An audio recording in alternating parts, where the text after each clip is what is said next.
Assalamualaikum warahmatullahi wabarakatuh. Pada kesempatan ini, kelompok kami akan mempresentasikan manajemen proyek sistem informasi, yaitu tentang Balance Organization Matrix atau organisasi metrik seimbang, beserta contoh kasusnya.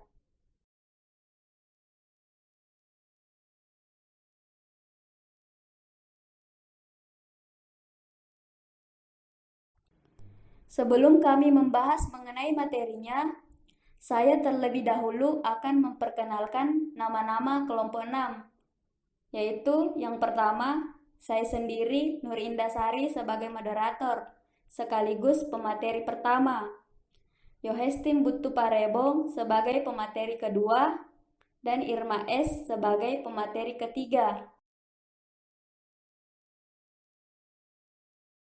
Adapun materi yang akan kami bahas, yaitu materi yang pertama, organisasi, yang memiliki beberapa poin. Poin pertama, pengertian organisasi. Poin kedua, pengertian organisasi matriks. Poin ketiga, aturan dalam organisasi matriks. Dan poin keempat, kelebihan dan kekurangan organisasi matriks. Materi yang kedua yaitu organisasi matriks seimbang dan juga memiliki beberapa poin. Poin pertama, pengertian organisasi matriks seimbang. Dan poin kedua, contoh kasus organisasi matriks seimbang.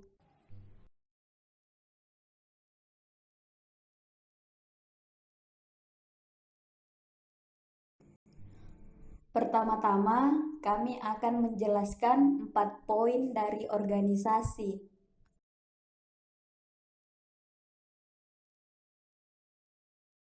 Yang pertama, pengertian organisasi adalah suatu wadah yang berisikan perkumpulan orang atau anggota yang melakukan kegiatan kerjasama untuk mencapai tujuan bersama. Artinya, organisasi itu bukan hanya sekedar perkumpulan, tetapi organisasi mempunyai struktur yang jelas dan tujuan yang jelas, dan juga sebagai bentuk pembagian kerja antar kelompok yang melakukan kerjasama untuk mencapai tujuan dan cita-cita bersama.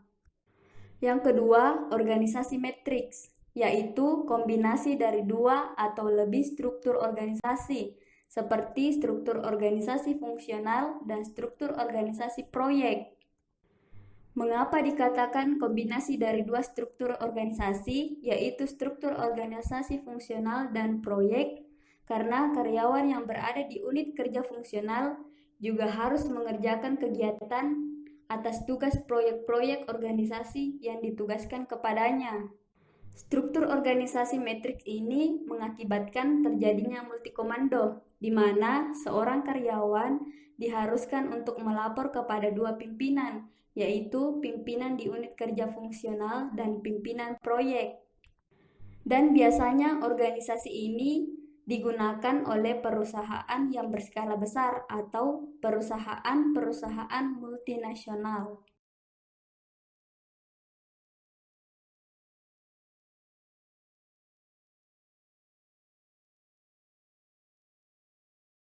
Aturan dalam organization matrix ada 3, yaitu yang pertama, karena para spesialis dikumpulkan menjadi satu bagian, maka jumlah organisasi dan tingkat hierarki semakin banyak. Yang kedua, dalam struktur organisasi, tingkatan yang berada paling atas adalah pemimpinnya.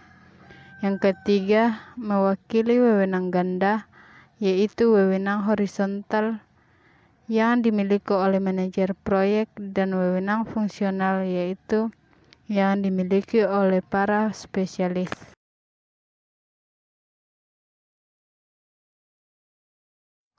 Kelemahan dan kekurangan organization matrix. Yang pertama yaitu kelebihan. Pembagian pengerjaan proyek secara lebih spesifik dan detail dalam masalah teknik, sehingga tidak akan mengganggu struktur organisasi secara keseluruhan. Yang kedua, kelemahan. Terlalu banyaknya bagian-bagian dalam struktur ini sehingga manajer proyek mengalami kesulitan dalam memandu jalannya proyek.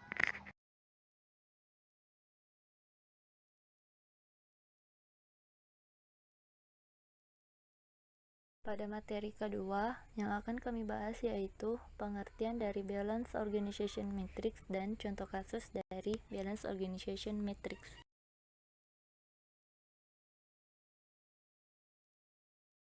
Balance Organization Matrix.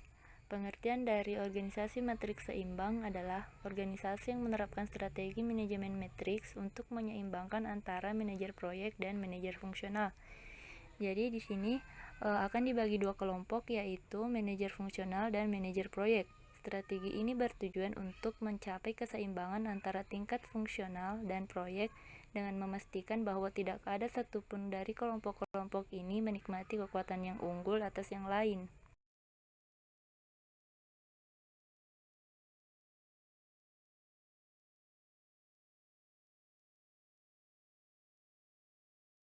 Contoh kasus Balance Organization Matrix.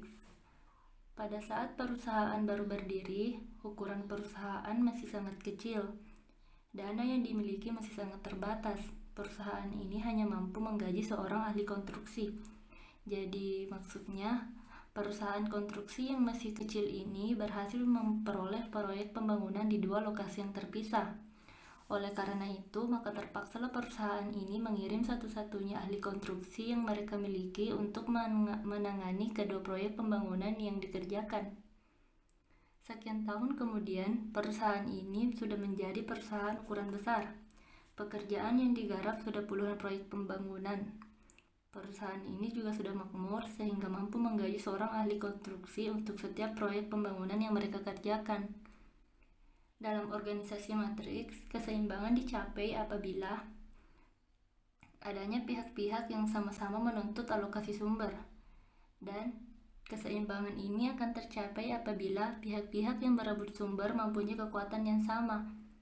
Jika ada pimpinan proyek yang terlalu kuat, ataupun jika koordinator sumber ternyata tidak berminat menyeimbangkan alokasi sumber secara adil, keseimbangan yang menjadi dasar organisasi matriks akan terganggu dan penggunaan organisasi matriks menjadi tidak sesuai.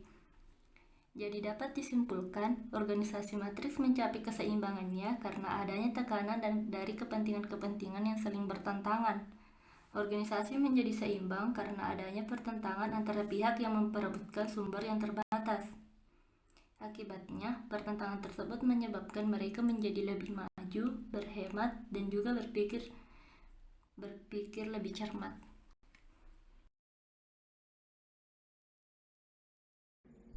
Cukup sekian yang bisa kami sampaikan. Mohon maaf bila banyak kekurangan dan kesalahan.